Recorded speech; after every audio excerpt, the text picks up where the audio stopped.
Sometime after the clarified butter incident, still at Mike Gordon's, my manager handed me a young man to train. Not because I was the best person for the job, not because I'd been trained to train, not because anyone had evaluated whether I knew how to teach another human being. I had recently had surgery and couldn't lift more than 10 pounds, so I was available. That was apparently enough. I remember feeling sorry for him. I'd never really trained anyone. I knew how to do my job, but knowing how to do a job and knowing how to teach somebody else to do it are two entirely different skills, and I did not have the second one. At that point in my career, I'd have described myself as satisfactory. I would never have been self-indulgent enough to assume I was the best person in that building to shape somebody's first impression of the restaurant. But there we were, one person learning, one person improvising, and no real system around either of us. I've thought about that young man for years. I don't know what happened to him.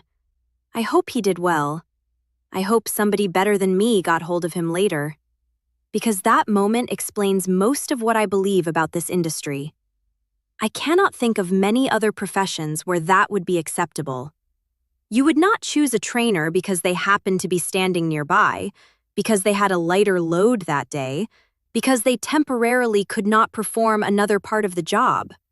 Imagine that anywhere else. Imagine a hospital assigning a nurse to precept a new grad because she'd sprained her wrist and couldn't do her regular rotation.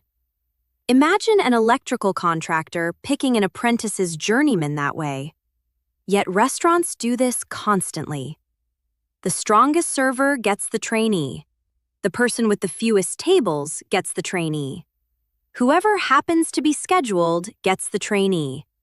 And sometimes, the person who simply cannot do anything else that day gets the trainee. Then we call that a training program. It is not. Let me name why the strongest server is wrong too, because that one sounds reasonable, and it isn't. Your strongest server is often the worst trainer in the building. Not because she's bad, because she's unconscious. She's so good that she stopped being able to see the steps. Ask her why she approached that table when she did, and she'll say, "I don't know, it just felt like the moment." That's mastery. It's also useless to a beginner. The best trainers are usually the people who had to work at it, who remember struggling, who can still see the seams because they had to sew them by hand. And you'll never find those people if your selection method is who's free. And there's a cost nobody counts on the other side of it too. Being handed a trainee you're not equipped to teach is its own kind of harm. I felt it. I stood there knowing I was probably doing this badly and having no way to do it better. And there is nothing good about that feeling. We talk about undertrained new hires. We almost never talk about the people we quietly set up to fail at teaching them. Both of those people deserved better than what that building gave us. A real training system has written procedures, clear expectations, standards, responsibilities, rules, and somebody who understands not only the job, but how to teach it, and who was chosen for that second thing. Hospitality should not depend on who's in a good mood that day. Training should not depend on convenience. And a new employee's future should not depend on luck. I've built trainer certification for exactly this reason. Not because I love credentials, because I was the accident. I was the person handed somebody else's future because I couldn't carry a tray that week. Somebody's whole opinion of this industry got formed by a woman who was improvising. I'd like that to stop happening. I was waiting tables on South Beach when the bar got buried. A couple of bartenders had called out, and the whole rhythm of the restaurant was in trouble. Anybody who's worked a busy room knows what that feels like. The floor can limp along short-staffed. It's ugly, but it can be done. Everybody stretches, everybody communicates, everybody picks up a little of what's falling. But when the bar goes down, the whole room feels it. Drinks slow. Servers get anxious. Guests stop enjoying the room and start watching it. And once a guest starts watching the room, you've lost them.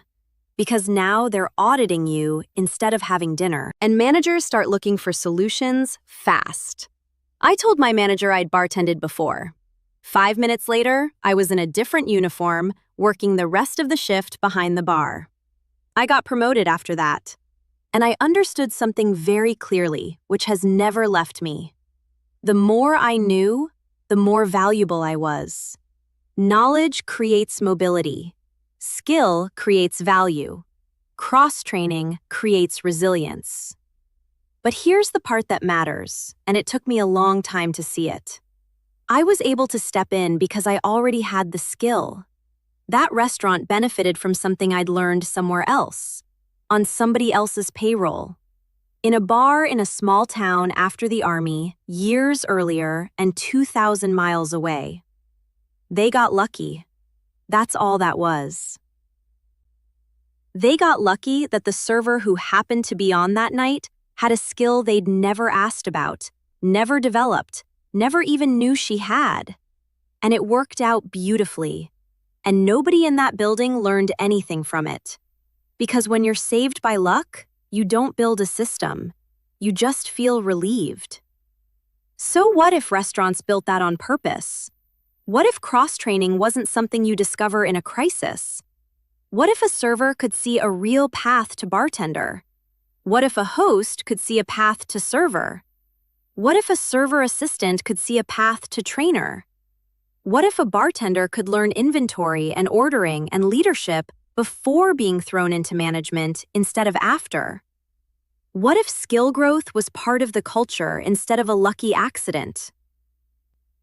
That's how restaurants start retaining people. Not by begging them to stay once they're already frustrated, by helping them become more valuable while they're still engaged. And there's a second thing cross-training does that almost nobody talks about, which might be the bigger one. It creates respect. When a server has spent one shift on the line, she stops believing the kitchen is slow on purpose. When a cook has run food through a packed dining room on a Saturday, he stops believing servers are just walking around. Most of the FOHBOH war in this industry isn't malice, it's ignorance.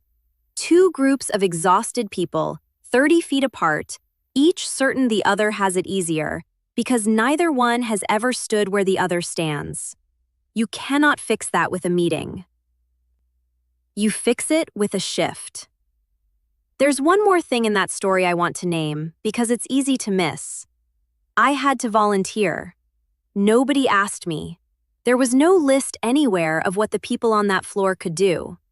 My manager was standing in the middle of a crisis with a solution already in the building, and the only reason he found it is that I opened my mouth. How many nights has that gone the other way? How many restaurants have gone down on a Saturday with the answer standing right there in an apron, quiet, because nobody ever asked and there was nowhere to write it down? That's not a people problem. That's a records problem. That night changed my career. One sentence. I've bartended before. And everything after it was different. I've spent years since trying to build the version where nobody has to be that lucky. I worked for a small chain called Casbor's Grill. 3 locations in our county. Good specials. All-you-can-eat wing night. I started as a waitress.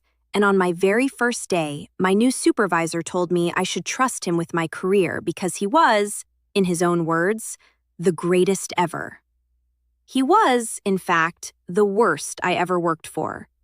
And in a sense, he told me so himself, before I'd served a single table. I've thought about that a lot, because the warning wasn't subtle. It wasn't hidden. It was the first sentence out of his mouth.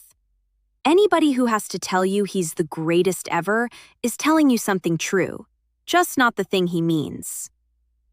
The first real problem came fast. I'd just come off years of restaurant work in Miami.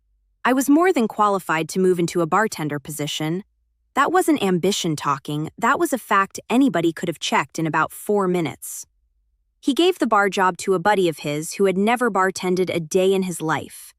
That was favoritism in plain sight, and it should have told everybody in that building something about how promotions were actually being decided there.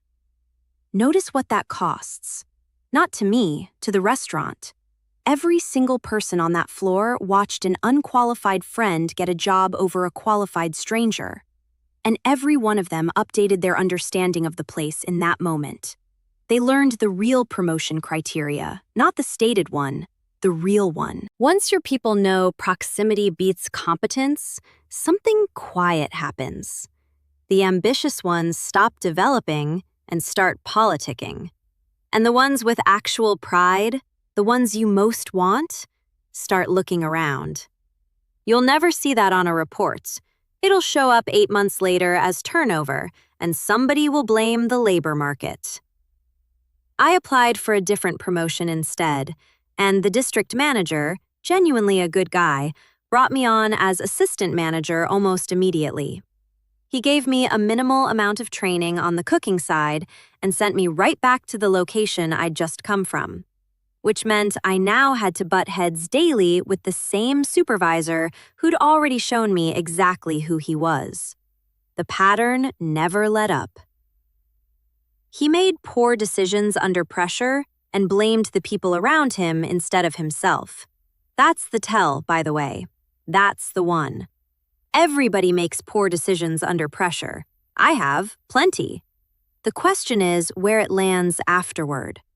Every disagreement between us added up until one day I told him to shove it and gave my notice. I'm not proud of how I left. I'm not going to dress it up.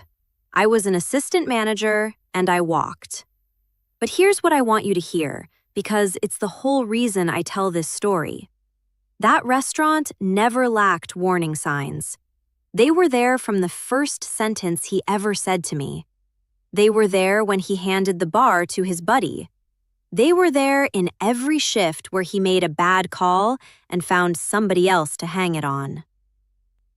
What it lacked was anyone willing to act on them before a good assistant manager decided she'd had enough. That's the pattern in nearly every exit I've watched in 40 years. The information was available. It was available early. Usually, it was available to several people. Nobody's job was to act on it. I've built manager observation and coaching documentation into everything I do since, not to create paperwork, but so that everybody kind of knew becomes somebody's actual responsibility. Everybody kind of knew.